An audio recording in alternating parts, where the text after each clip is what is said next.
Yo, what's up guys? Here with another video is, me. Today I'm going to be showing you a vehicle I made in Scrap Mechanic. Maybe someone could find a name for it or not, that's pretty good too. So, I really can't wait until Axolot makes it so Scrap Mechanic has the power to have maybe 30 to 100 people on a server at once and have it work seamlessly like an MMO experience where people are, having like these gang wars, building lowriders, shooting some people up. I think that'd be pretty neat. So that's just my opinion on the matter though.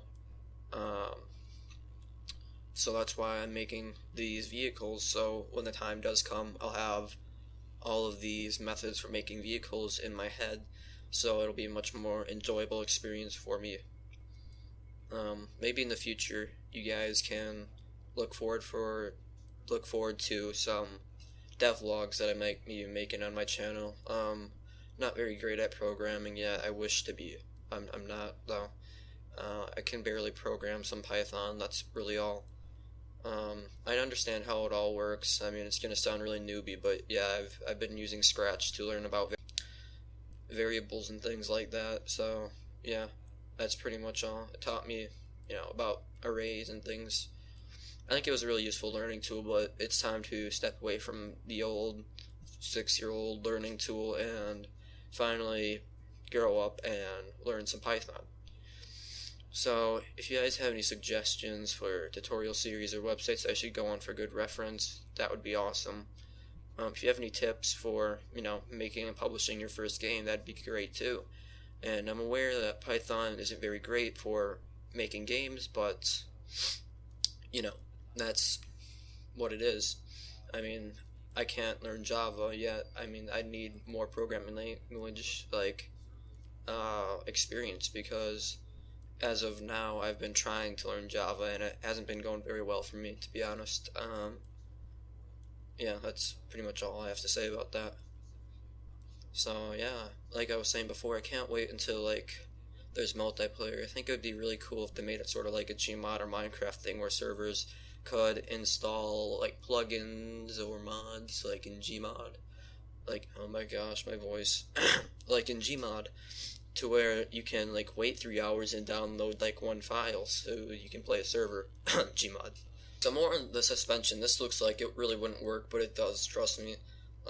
There's 2 blocks extended right there so that the wheels are farther apart from the center of mass, because it makes the vehicle generally much more stable. So these middle wheels, these help a lot with stability. I think they're pretty awesome. I go through a lot of demonstrating of them in this video, but you probably don't even really care about them, so that's good.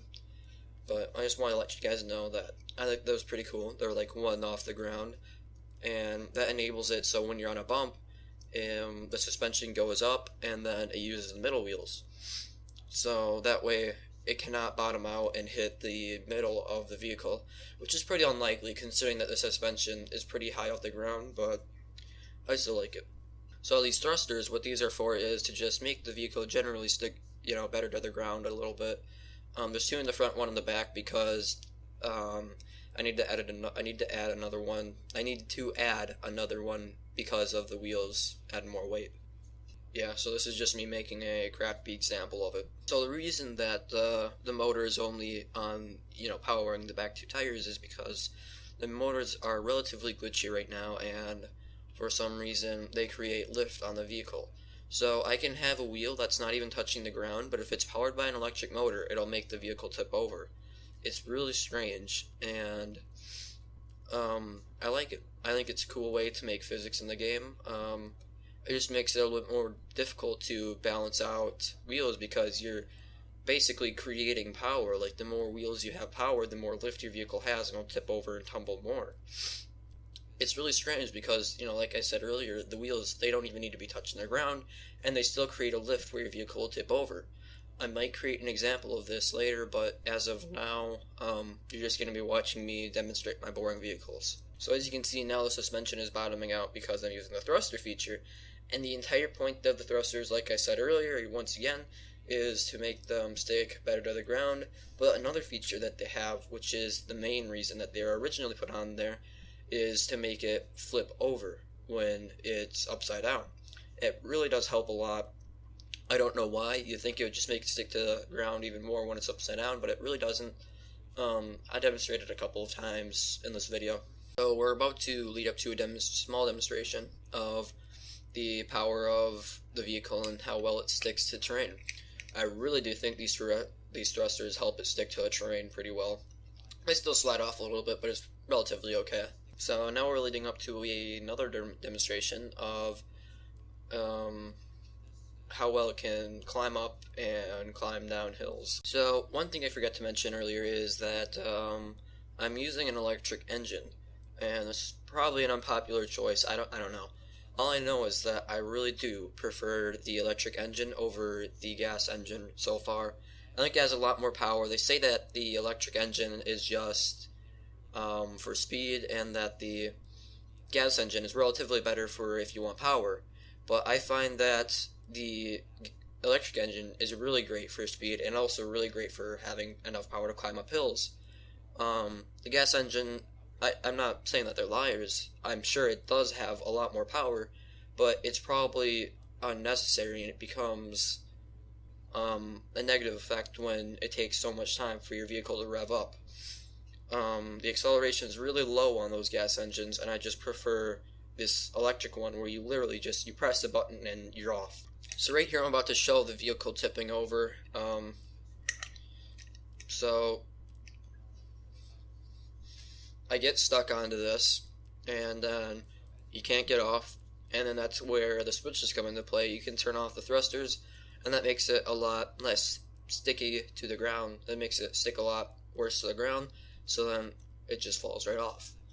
And then you can obviously use those two front thrusters to your advantage and tip it back over perfectly.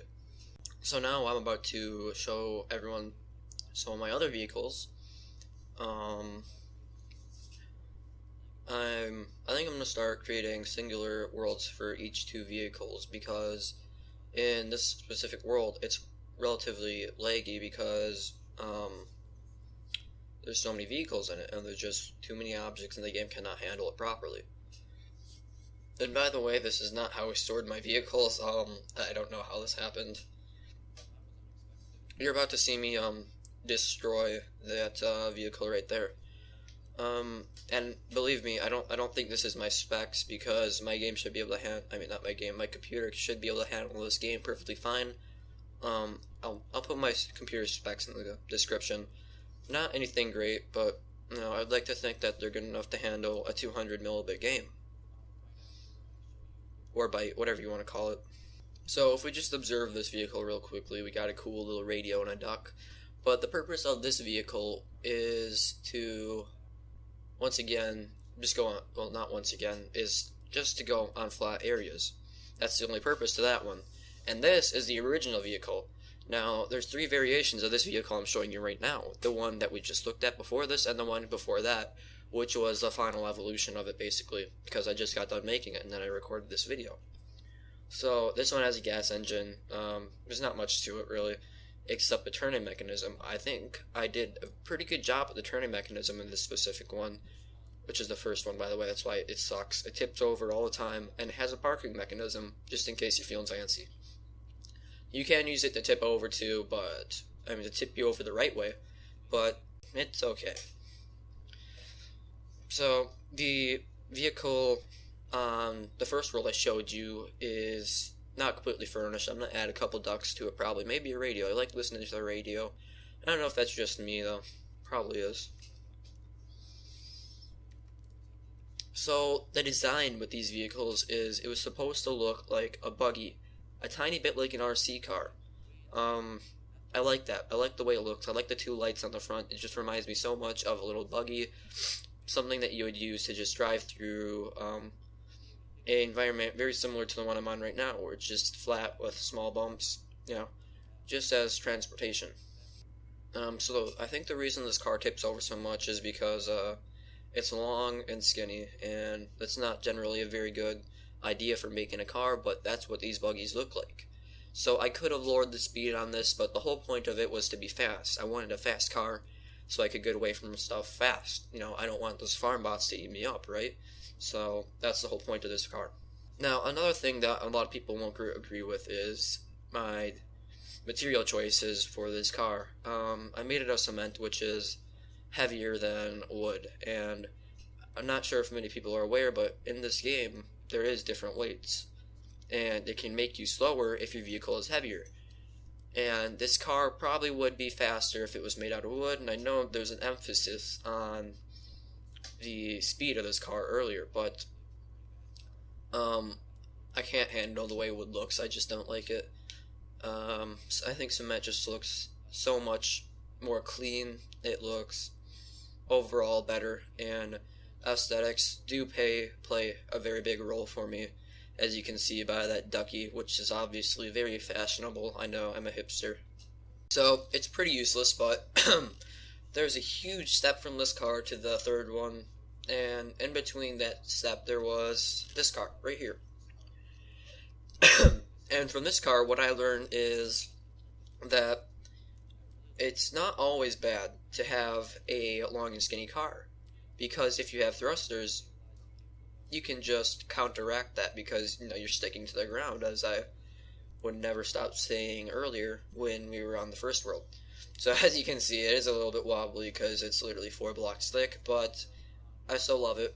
It was definitely playing a huge part in the evolution to our first car, which was the third car, which is, it's not a very good way to chronologically order this, but I just started recording, and I was like, I'm going to talk about the game, its future, where it's going, and then I'm going to react to a Fine Bros video or whatever. Not really, that was just a prank, bro. Okay, the point of this one, again, was to go fast. You want to get away from those stupid freaking farm bots. So, that's the only point of this car, just to go fast. And it's also very great at auto-correcting itself so that it tips over the right way. Like I said, those thrusters going to work. It's just, I don't think there's any other way to self-correct.